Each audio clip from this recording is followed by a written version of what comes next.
सितारों मांग भर जाओ मेरा मैं। कोई जगह ऐसा नहीं है जहां पे कि ये गाना नहीं बजता है। ओ प्रिया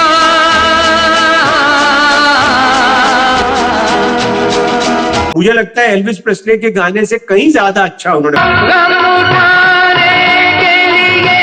मैं तो जिए जाऊंगा। क्यों रफी साहब को लोग दरवेश कहते थे, परमात्मा का बंदा कहते थे, खुदा की आवाज कहते थे, ईश्वर की आवाज कहते थे, और इसीलिए उनकी आवाज में इतनी पाकीज़गी थी। चुप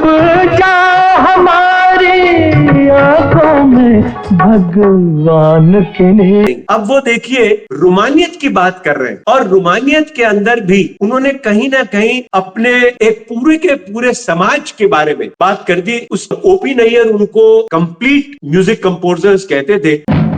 जान पहचान हो जीना आसान हो कि उसे आज तक वेस्टर्न लोग सुनते हैं, कई हॉलीवुड की फिल्मों में उसे उन्हें अपनाया गया, उनके ऊपर यूरोप में कॉम्पिटिशन्स होती है।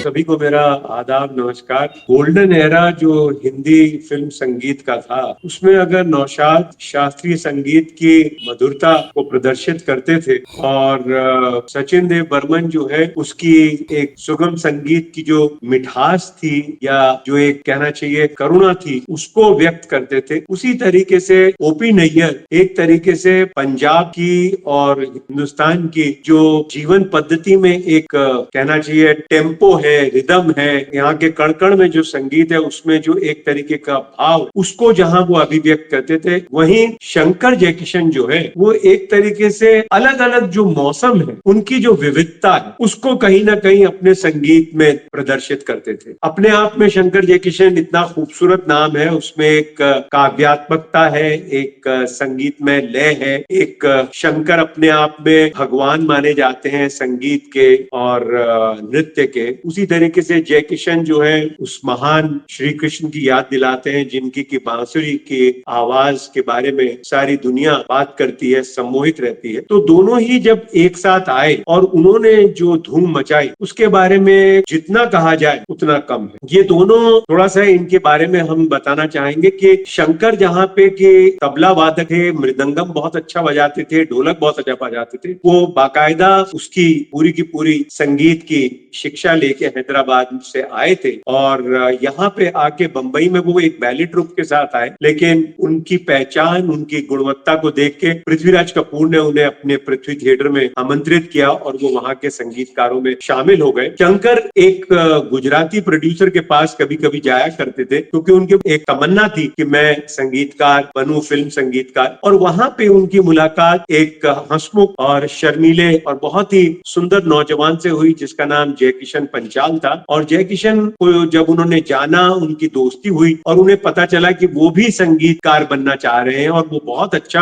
हारमोनियम बजाते थे, पियानो अकॉर्डियन बजाते थे, तो शंकर ने उनको अपने साथ लिया और वो उनको पृथ्वी थिएटर में उन्होंने काम पे रखवाया, और उनकी बात को एक सम्मान देते हुए पृथ्वीराज कपूर ने जय किशन को भी अपने साथ रख लिया। उन्हीं दिनों राज कपूर नए नए फिल्म निर्देशक बने थे, उन्होंने आग फिल्म बनाई थी, लेकिन आग फिल्म के बाद जब वो अपनी दूसरी फिल्म बना रहे थे बरसात, उस फिल्म का संगीत उन्होंने जो पहली फिल्म के संगीतकार थे राम गांगुली, उनको देना मुनासिब नहीं समझा, क्योंकि उन दोनों के बीच में कुछ कड़वाहट आ गई थी। कहा यह जाता है कि राम गांगुली ने कुछ धुनें दूसरे लोगों को बेच दी थी, जो कि राज कपूर को नागवार गुजरा, और वो ढूंढ रहे थे। और वहीं पृथ्वी थिएटर में जब उन्होंने इन दोनों शंकर और जय किशन से उनकी काफी दिनों से मुलाकात चल रही थी, उन दोनों की गुणवत्ता से वो वाकिफ थे, तो उन्होंने बरसात में उन दोनों को आमंत्रित किया और इस तरीके से एक इतिहास बना। अब वहीं हसरत जयपुरी जो है वो राज कपूर के संपर्क में आए, क्योंकि राज कपूर ने उनको किसी एक मुशायरे में सुना। हसरत जयपुरी बहुत गरीब खानदान से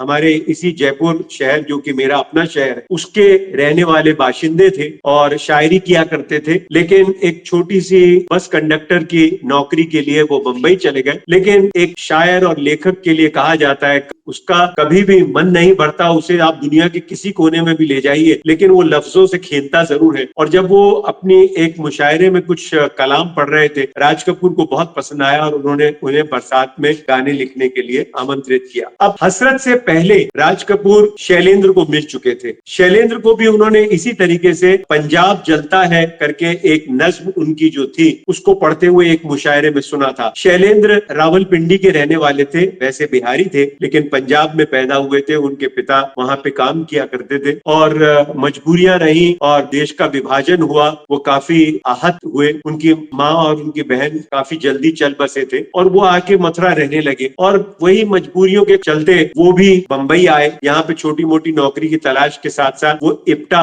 यानी इंडियन पीपल्स थिएटर के साथ जुड़े और उन्होंने कई तरीके के काम करने के बाद उनको वहां पंजाब जलता है जो उनकी बहुत ही प्रसिद्ध रचना थी सुनाते हुए राज कपूर ने सुना और राज कपूर ने उनको आमंत्रित किया कि वो उनके लिए गाने लिखे। वो उसमें उस जमाने में पंजाब जलता है को आग फिल्म में लेना चाहते थे, 500 रुपए भी देना चाहते थे जो कि एक बहुत बड़ी रकम होती थी उस जमाने में। लेकिन शैलेंद्र ने कहा कि मैं अपनी नज्म बेचना नहीं चाहता। लेकिन बाद में कुछ उनकी मजबूरियां रही, उनके बच्चा होने वाला था, पत्नी और वो खुद काफी तंगहाली में थे, इसलिए उन्होंने राज कपूर से कहा कि मैं आपके लिए गाने लिखने के लिए तैयार हूँ। राज कपूर बहुत खुश हुए। लेकिन आप राज कपूर के बड़प्पन देखिए कि उन्होंने हसरत जयपुरी को क्योंकि बरसात के लिए पहले साइन कर लिया था तो उन्होंने हसरत जयपुरी से पूछा कि मियां अगर आप इजाजत दें तो एक और शायर हैं शैलेंद्र, उनको भी मैं चाहूंगा कि एक दो गीत वो भी इस फिल्म में लिख लें। तो हसरत ने इसका कोई बुरा नहीं माना और उन्होंने कहा कि राज साहब आप कैसी बात करते हैं, आप फिल्म के प्रोड्यूसर हैं, आप जिसको चाहे मौका दे सकते हैं। और शैलेंद्र इस तरीके से उस फिल्म में आ गए और उसके बाद हम जानते हैं कि उन दोनों ने जो गाने लिखे बरसात के लिए, बरसात के गाने सुपर हिट हुए। आग फिल्म बहुत अच्छी नहीं चली थी लेकिन बरसात खूब चली और उसके बाद जो संगीत की बरसात इन लोगों ने बरसानी शुरू करी उसके कारण आज तक हम सब भाव विभोर रहे हैं। तो मुझे लगता है कि इनका एक बहुत बड़ा मुकम्मल स्थान है हिंदुस्तानी फिल्म म्यूजिक में और इन्होंने एक अपनी अलग पहचान बनाई और यही कारण रहा कि हर तरीके की विविधता, हर तरीके के गीत, हर तरीके के भाव वो पिरोने में, क्योंकि शंकर जयकिशन को महारत हासिल थी। और वहीं शैलेंद्र और हसरत, इनकी दोनों की खूबी ये थी कि ये आम आदमी के इर्द गिर्द की जो गंध है, जो माटी की सुगंध है, जो बोलचाल है, उस भाषा को बड़ी आसानी से गीतों में तब्दील कर देते थे। और इसीलिए आप देखेंगे कि शैलेंद्र के जो बोल हैं वो भी एक आम आदमी की भाषा है। उसमें बहुत ही सुंदर एक स्वाभाविक हिंदी जो है उसका पुट आता है। वो एक ऐसे कवि थे जो कि फिल्मों के लिए लिखते थे। और हसरत दूसरी तरफ एक ऐसे कहना चाहिए जमीन से जुड़े हुए शायर थे जो कि एक आम आदमी की जो शब्दावली है, जो बोलचाल है, उसको लेके वो गीत बनाते थे। उनकी शायरी उसके इर्द गिर्द होती थी। वो थोड़े रोमानी ज्यादा थे, इसलिए रोमांटिक पोएट्री उन्होंने बहुत ज्यादा लिखी। वहीं शैलेंद्र के गीतों में आप देखेंगे एक आम आदमी का दर्द बहुत उभरता है। इसीलिए हम देखते हैं कि ये जैसे शैलेंद्र के अगर गाने हैं, ओ पंछी प्यारे, या अब के बरस भैया से बाबुल, या जैसे तेरे मेरे सपने अब एक रंग है, या किसी की मुस्कुराहटों पर हो निसार, या फिर हसरत जयपुरी के हैं बहारों फूल बरसाओ मेरा महबूब आया है, या दिल के झरोखे में तुझको बिठाकर, या तुम मुझे यूं भुला ना पाओगे। बिल्कुल आम बोलचाल की भाषा को दोनों इतना काव्यात्मक बना देते थे और दोनों की एक बहुत बड़ी जो कहना चाहिए सामर्थ्य उनका ये था कि वो संगीत की जो धुन बनी हुई होती थी उस पे अपने गीत लिख देते थे। ये महारत बहुत कम लोगों में होती है, ये इन दोनों में थी। और चारों में एक बहुत अच्छी आत्मीयता थी, स्नेह था, दोस्ती थी। शैलेंद्र और हसरत ने एक दूसरे को ऐसे अपना लिया कि जिसकी कोई मिसाल नहीं मिलती और इसीलिए उन चारों के बीच में एक अनबोला सा रिश्ता था, लेकिन वो मैं समझता हूँ भाइयों से, मित्रों से कहीं आगे बढ़कर था। वो एक प्रेम का रिश्ता था, स्नेह का रिश्ता था और इसीलिए ये बहुत लंबा रिश्ता चला और इस रिश्ते ने हिंदुस्तानी फिल्मों को बहुत खूबसूरत नगमे दिए, गीत दिए, जिनको आज तक हम गुनगुनाते हैं। शैलेंद्र कवि पहले थे और फिल्म गीतकार बाद में, लेकिन उनके गीतों में वो बात झलकती भी है। उनके बोल इतने मीठे हैं, इतने सुरीले हैं, लेकिन उनके अंदर वो, क्योंकि एक कम्युनिस्ट आदमी थे, वो एक तरीके से एथीस्ट थे, यानी कि वो परमात्मा या उन सब चीजों से काफी मतलब धर्म वर्म में उनका बहुत ज्यादा विश्वास नहीं था। इसीलिए उनके गीतों में एक आम आदमी के लिए दर्द की भावना बहुत दिखाई देती है, जो एक आप देखेंगे कि साहिर के गीतों में भी कहीं ना कहीं किसी ना किसी तरह से एक दार्शनिकता दिखाई देती है, एक फिलॉसफी नजर आती है। इसी तरीके से शैलेंद्र के कोई भी गीत को उठा लीजिए, अब आप देखिए कि हमारे आम जनमानस की बात को कहने का कितना खूबसूरत तरीका उनका वो गीत है, मेरा जूता है जापानी, ये पतलून इंग्लिस्तानी, सर पे लाल टोपी रूसी, फिर भी दिल है हिंदुस्तानी। इसको वो हमारे उस समय की जो एक पूरे देश की स्थिति थी, हमारा रशिया से जुड़ाव था, हम जापान को भी पसंद करते थे, अंग्रेज हमको छोड़ के गए थे, लेकिन हमारे में अपनी एक हिंदुस्तानियत जो थी उस बात को उन्होंने इतने खूबसूरत ढंग से कहा। दूसरी तरफ उनको कभी भी कहीं पे भी किसी एक आम आदमी का जो दर्द था उसको बताने में वो हिचकते नहीं थे। इसीलिए आप देखिए दार्शनिकता, लोगों में भाईचारा की जो वो बात करना चाहते थे, एक नेहरूवियन फिलॉसफी, शैलेंद्र नेहरू को बहुत पसंद करते थे। नेहरू के साथ आप उनके चित्र भी देख सकते हैं। नेहरू के जो फराख दिली थी, जो बड़प्पन था, जो एक सेक्युलरिज्म था, जो एक सांप्रदायिकता के खिलाफ धर्म जाति ऐसी बातों की दीवारें तोड़ने की बात, इंसानियत की बात, ये आपको शैलेंद्र की हर रचना में बड़ी मुखरित होती है। आप देखिए वो जब कहते हैं कि किसी की मुस्कुराहटों पे हो निसार, किसी का दर्द ले सके तो ले उधार, किसी के वास्ते हो तेरे दिल में प्यार, जीना इसी का नाम है। अब आप देखिए इसमें एक पूरी की पूरी कार्ल मार्क्स की जो एक फिलॉसफी है, एक लेबर यूनियन की, एक मजदूर की जो फिलॉसफी है, लेकिन वो मजदूर पूरी दुनिया को बनाने के लिए, उसकी नींव की रचना करने के लिए हमेशा लालायित रहता है। उस बात को वो कितनी खूबसूरती से लेकर आते हैं। फिर आप देखिए कि उनका वो जैसे गाना है कि मैं गाऊं तुम सो जाओ, अब ये कहने को एक लोरी है, कोई भी गा सकता है, माँ गा सकती है, पिता गा सकते हैं, बहन भाई के लिए गा सकती है, भाई बहन के लिए गा सकता है, लोग अपने बच्चों के लिए गा सकते हैं, लेकिन उसमें भी वो कहीं ना कहीं एक दर्द का जो पुट है, एक आम आदमी की जो ललक है, उसको प्रस्फुटित करते हैं। वो कहते हैं कि कल तुम जब आंखें खोलोगे तब होगा उजियारा, खुशियों का संदेशा लेकर आएगा समय हर काला, फिर एक दिन तुम दोहराओ मैं गाऊं तुम सो जाओ। मतलब एक वो आपके अंदर आस जगाते हैं, वो आपको आने वाले भविष्य के प्रति एक तरीके से पॉजिटिविटी, एक सकारात्मकता की दृष्टि देते हैं। उनका वो गीत मुझे कभी कभी बहुत अद्भुत लगता है, जिसमें वो कहते हैं कि कभी जो कह ना पाए बात वो होठों पे अब आई, अदालत उठ चुकी है अब करेगा कौन सुनवाई, हम तो जाते अपने गांव सबको राम राम राम, सबको राम राम राम। अब आप देखिए राम राम करना एक आम आदमी के जीवन शैली का भारत में बहुत बड़े तबके का, खास तौर पे उत्तर भारत के अंदर ये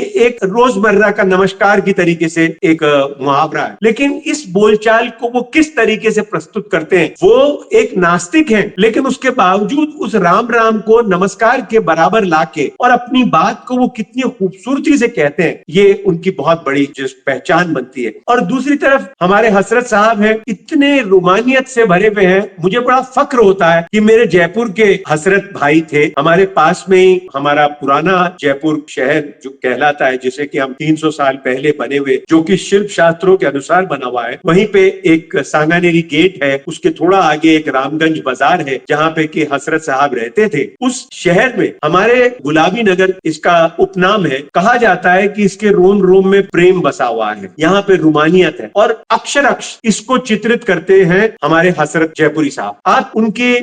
शायरी का पुट देखिए, पहाड़ों फूल बरसाओ एक ऐसा गाना है जिसके बिना इस देश में कोई शादी पूरी नहीं हो सकती। मैंने बंगालियों की शादी देखी, मैंने तमिलियन लोगों की शादी देखी, मैंने केरला में मलयाली लोगों की शादी देखी, मैंने कश्मीर में कश्मीरियों की शादी देखी, और मैंने बंगालियों की और बिहारियों की शादी देखी, पंजाबियों की शादी, राजस्थान में होने वाले मारवाड़ियों की शादी। कोई जगह ऐसा नहीं है जहां पे कि ये गाना नहीं बजता है, और इसका एक एक बोल जो है वो इतना खूबसूरत है कि एक आम आदमी के सामने जो ये दृश्यावली पैदा करता है, जो प्रणय गीत का जो स्पंदन है, जो उसकी एक सेंसिटिविटी है, जो संवेदनशीलता है, और उसके बावजूद वो प्रेम का एक एक जो भाव है उसको अभिव्यक्त करता है। फिर आप देखिए कि मैं समझता हूं कि मेरे जैसे बहुत से लोग जो छोटे थे और जब कॉलेज स्कूल वगैरह में थे, जिस समय ये उन्होंने ये गीत सुना, ये मेरा प्रेम पत्र पढ़कर, तो मैं समझता हूं एक बहुत बड़े तबके को, एक जनरेशन को, एक प्रेम पत्र की जो महत्ता है, जो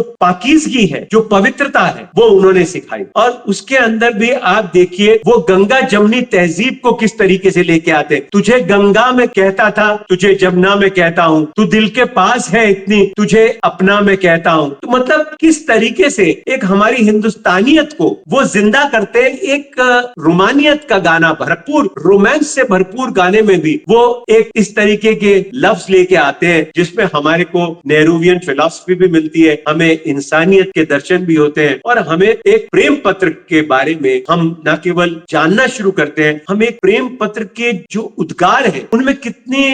एक कहना चाहिए रोमानियत है, रोमांस तो है ही, लेकिन उसके अंदर एक पूरे इंसान की जो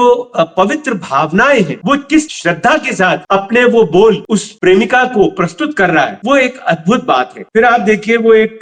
गाना मुझे ध्यान आता है, राजकुमार फिल्म का था, इस रंग बदलती दुनिया में इंसान की नीयत ठीक नहीं। अब वो देखिए रोमानियत की बात कर रहे हैं और रोमानियत के अंदर भी उन्होंने कहीं ना कहीं अपने एक पूरे के पूरे समाज के बारे में बात कर दी। उसके प्रेमी का जो डर है वो बता रहा है कि रंग बदल रही है दुनिया, यहाँ पे लोगों की नजरों में कहीं ना कहीं छल कपट है और तुम ऐसी जगह जब बाहर निकलती हो, और उसमें भी वो इतनी खूबसूरत बात कह देते हैं। मैं कहता हूं कि हमारे तमाम धर्म कोश वगैरह वो बात नहीं कह सकते, जो लफ्जों में जो बड़े बड़े दार्शनिक कोश है वो भी वो बातें हजारों शब्दों में, हजारों पृष्ठों में नहीं कह पाते, जो हमारे कवि और शायर कुछ चंद शब्दों में कह देते हैं। वो एक जगह उसी गाने में कहते हैं कि मैं कैसे इंसान की नीयत ठीक नहीं, इस रंग बदलती दुनिया में मैं कैसे खुदा हाफिज कह दूं, मुझको तो किसी का एतबार नहीं, करके कुछ ऐसे है। मतलब इस कदर वो बात कह जाते हैं अपनी कि वो कहते हैं कि परमात्मा भी जो है, जो कि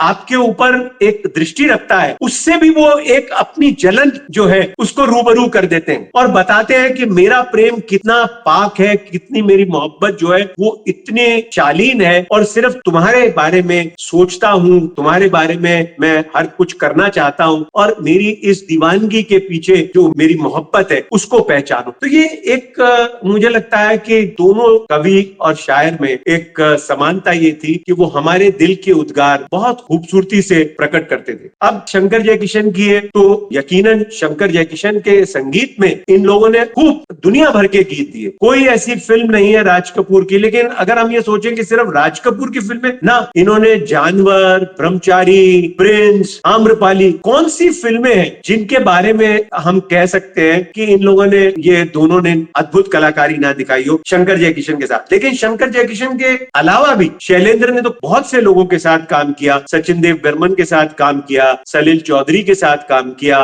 मैं समझता हूं शायद उन्होंने एस.एन. त्रिपाठी के साथ भी काम किया। लेकिन हसरत जयपुरी ने भी एस.डी. बर्मन के साथ भी जब काम किया तो तेरे घर के सामने और जिद्दी फिल्म में जो उन्होंने गाने दिए वो अद्भुत थे। और बहुत कम लोग ये जानते हैं कि पहले गाइड में गीत लिखने के लिए हसरत को लिया गया था, लेकिन फिर बाद में कुछ दूसरे कारण बने और फिर खाली शैलेंद्र को ले लिया गया और गाइड के सारे गाने। तो ये मैं समझता हूँ शंकर जयकिशन अगर बहुत बड़े संगीतकार थे और उन्होंने बहुत खूबसूरत तरीके का संगीत दिया, तो वहीं इन दोनों ने अपने कलम की ताकत से ऐसी ऐसी रचनाएं रची जिनसे कि हमारे प्रणय गीत बने, हमारे विरह गीत बने, हमारे दर्द के गीत बने, हमारे कहना चाहिए कि जो अलग अलग, मैंने कहा ना शुरू में कि शंकर जयकिशन ने हमारे को अलग अलग मौसमों की जो रंगत है उनसे रूबरू कराया अपने संगीत से। तो इन लोगों ने उस मौसम के जो विविध भाव थे उनमें अपने लफ्जों के रंग भरे और इसी कारण से शंकर जयकिशन और इन लोगों की जोड़ी इतनी कामयाब हुई। शंकर जयकिशन ने एक हमारे हिंदुस्तानी फिल्म म्यूजिक को एक जो जायंट ऑर्केस्ट्रा की जो जायंट ऑर्केस्ट्राइजेशन है, जो कि एक ओपेरा में या यूरोपियन म्यूजिक में हम देखते थे, उसकी विधा को यहाँ पे एक तरीके से उन्होंने कहा जा सकता है कि वो उसके जनक रहे। और ओपी नैयर उनको कंप्लीट म्यूजिक कंपोजर्स कहते थे, क्योंकि ओपी नैयर का कहना था कि वो हर तरीके का संगीत बनाने में, हर तरीके के संगीत को रचने में वो पूरी तरीके से कामयाब भी रहे और वो पूरी तरीके से पारंगत भी थे। अब आप देखिए उनके संगीत में आपको 15-15, 20-20 वायलिन एक साथ चलते हुए मिलेंगे, बहुत सारे सितार एक साथ बजते हुए मिलेंगे, बहुत सारे कॉन्गो, बोंगो ड्रम्स और ढोलक एक साथ बजते हुए मिलेंगे। और ये जिस तरीके से उनका अरेंजमेंट होता था उसमें एक सबसे बड़ी खूबसूरती ये होती थी कि हम अंग्रेजी में एक शब्द होता है प्रिलूड, यानी कि एक प्रस्तावना। किसी भी गाने के पहले उस गाने की एक मूड को, एक टेम्पो को वो सेट कर देते थे। इसका मैं आपको एक छोटा सा उदाहरण देता हूं। ये मेरा प्रेम पत्र में आप देखिए जिस तरीके से वो सितार, पियानो और वायलिन्स को इस्तेमाल करते हैं और उसके बाद वो एक तरीके से मूड सेट हो जाता है और फिर उसके बाद वो गाना रफी साहब के शेर से शुरू होता है, मेहरबान लिखूं, हसीना लिखूं, उसको पहले वो एक पूरा का पूरा जामा पहनाते हैं। ये शंकर जयकिशन की एक खासियत थी। प्रेम पत्र पढ़कर कि तुम नाराज ना हो। उनके बहुत से ऐसे प्रिलूड जो उन्होंने बनाए अलग अलग गानों के, वो बाद में अपने आप में दूसरी फिल्मों में गाने भी बने। कई राज कपूर की फिल्मों के जो गानों के लिए उन्होंने बैकग्राउंड स्कोर बनाया, वो भी बाद में गाने बने। और इसी तरीके से तिलक मंदिर का गाना याद ना जाए बीते दिनों की, अब आप देखिए उससे पहले जो वो हारमोनियम का पीस बजता है, वो उस मूड को, टेम्पो को आपको साध देता है। हमको एक पता चल जाता है, राजकुमार चलना शुरू करते हैं स्क्रीन पे, राजेंद्र कुमार अपने कमरे में डॉक्टर हैं, वो अपनी यादों में खोए हुए हैं, वो एक उनके हाथ में एक तस्वीर है मीना कुमारी की, टेबल पे वो उसको निहार रहे हैं और जिस तरीके का एक बहुत ही धीर गंभीर हारमोनियम के पीस बजते हैं, जिस तरीके से उसका एक कोरल इफेक्ट आता है, वो हमारे को तैयार कराता है कि हाँ अब कोई बात जो है वो बहुत गंभीर होने वाली है। वो एक मूड तय कर देते हैं और उसके बाद रफी साहब का सुर जो वो बहुत ही भारी आवाज में शुरू करते हैं, याद ना जाए, बहुत नीचे स्वर से, तो आपको महसूस होता है कि ये आदमी वाकई कहीं अपनी याददाश्त में खोया हुआ है। ये एक बहुत अद्भुत संगीतकार की पहचान है जो कि शंकर जयकिशन की। दूसरी बात, ज्यादातर लोग बात जो कंपोजर्स होते हैं, वो जो इंटरलूड्स बनाते हैं मुखड़े और अंतरे के बीच में, वो एक तरीके से सिर्फ एक कहना चाहिए कि जैसे किसी तार पे एक सिरे से दूसरे सिरे को बांधा जाता है, इस तरीके से ज्यादातर संगीतकार करते हैं। लेकिन शंकर जयकिशन उसके बीच में भी जो अपने लफ्जों के बीच में जो साइलेंसेस आती हैं और जिसमें कि वो इंटरलूड बजाते हैं, उसमें वो जिस तरीके से वो अपने इंस्ट्रूमेंट्स को इस्तेमाल करते हैं, वो बिल्कुल इतना खूबसूरत होता है कि वो उस मूड को एनहांस करता है। आप देखिए श्री 420, आवारा आदि में कई उनके गाने इस तरीके के हैं जिनके अंदर की वो जो म्यूजिक सेट होता है, वो जिस तरीके से उसको आगे बढ़ाते हैं, तो वो पूरा का पूरा सीन जो है वो अपने आप में अपलिफ्ट हो जाता है। लेकिन साथ के साथ जो आने वाला गीत है उसके लिए वो हमको प्रिपेयर कर देता है। और फिर उनकी एक बहुत बड़ी खासियत थी कि वो गानों के आखिर में हमेशा जो एक अंग्रेजी में शब्द होता है एपिलॉग, वो जो उसका आखिरी का जो भाग है उसको जिस तरीके से समाप्त करते हैं, वो एक अपने आप में बहुत ही कलात्मक होता है। वो गाना अब्रप्ट कभी नहीं बंद होता, वो गाना अपने आप नीचे को जाता है। ये मेरा प्रेम पत्र में भी वो पीछे जिस तरीके से कॉन्गो ड्रम्स वगैरह बजते हैं और उनको लेके जाते हैं, या वो जिस तरीके से मेरी मोहब्बत जवां रहेगी, सदा रही है सदा रहेगी, उसमें आप देखिए कि आखिरी में जिस तरीके से संतूर बजता है, वो संतूर किसी जमाने में शिव कुमार शर्मा ने उनके लिए बजाया था, लेकिन वो संतूर की जिस तरीके की रचना शंकर जयकिशन ने की है और वो जिस तरीके से बजता है, और आज मेरे कहने पे सभी लोग इसको सुने,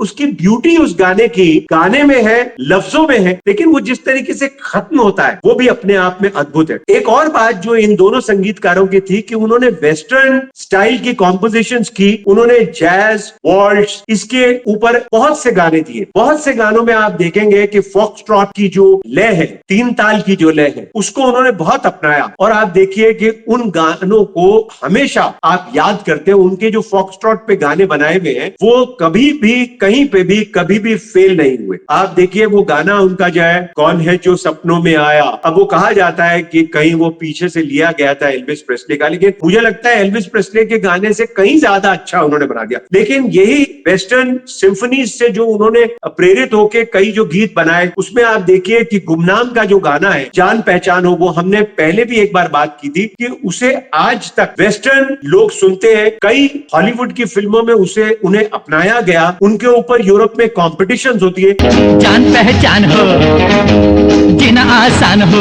इसी तरीके से एक और गीत उनका जो है, जान पहचान हो तो के अलावा देखो अब तो किसको नहीं है खबर, वो अपने आप में इतना ट्रेंड सेटिंग गाना था कि आज भी अगर ये दोनों गाने कभी भी कहीं बजते हैं तो लोगों के पैर थिरकने लग जाते हैं। ये आप देखिए कि जो अरेंजमेंट है, कहां पे वायलिन बजेंगे, कहां पे कॉन्गो ड्रम्स वगैरह उसके पीछे कितनी लय के साथ चलेंगे, वो बहुत खूबसूरत है। और फॉक्सट्रॉट में आप देखिए वो गाना है, चेहरे पे गिरी जुल्फें, कह कह दो तो हटा दूं मैं। अब उसके अंदर, या जैसे वो जो गाना है दोस्त दोस्त ना रहा, वो सैड सॉन्ग है, लेकिन उसमें आप देखिए कि जिस तरीके से वो पियानो के पीसेस, पियानो अकॉर्डियन के जो पीसेस बजते हैं, वो इतने मार्वलस है, इतने अद्भुत है कि आपका जी करता है कि बस सुनते ही रहे, सुनते ही रहे। ये एक और खासियत उनकी ये थी कि ज्यादातर लोगों ने जब भी कभी कोई गमगीन गाना बनाया, सैड सॉन्ग बनाया, तो लोगों ने ज्यादातर उनको धीमे पिच पे, स्लो टेम्पो पे बनाया। लेकिन ये